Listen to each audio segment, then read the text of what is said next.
Hey everyone, and welcome to my Breakout game tutorial. We're going to start by making a folder on our desktop to hold all of our video game projects. So right click on your desktop, make a new folder, and let's call this Video Game Design. And then we're going to start by opening up the Unity Hub and creating a new project. So find your Unity Hub, open that up.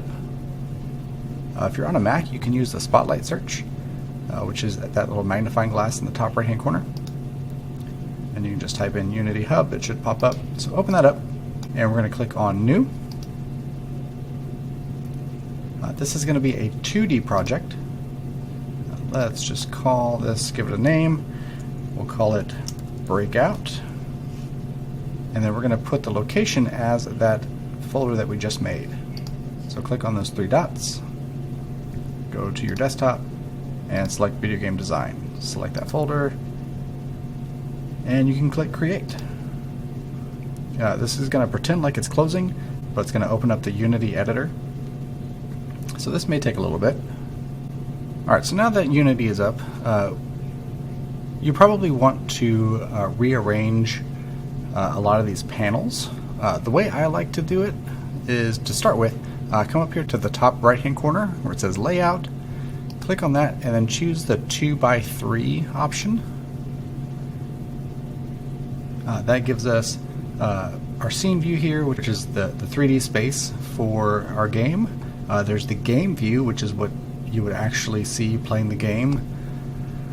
The hierarchy is a list of all the stuff in the scene. And then there's the project, which is all the files that can go into your game.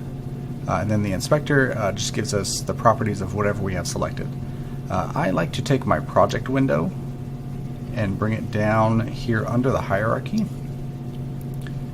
And then I like to take this line and move this all over to give me more space for my game view and the scene view. That does squish up the project a little bit, and it can be hard to see some of the icons there. But down at the bottom of that, there's a little slider. And if you take that and drag it all the way to the left, this turns into a list view, and that's how I like mine. If this seems real small, then obviously feel free to move it out a little more to give yourself some breathing room there.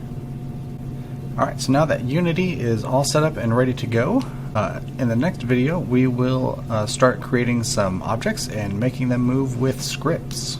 So, see you then.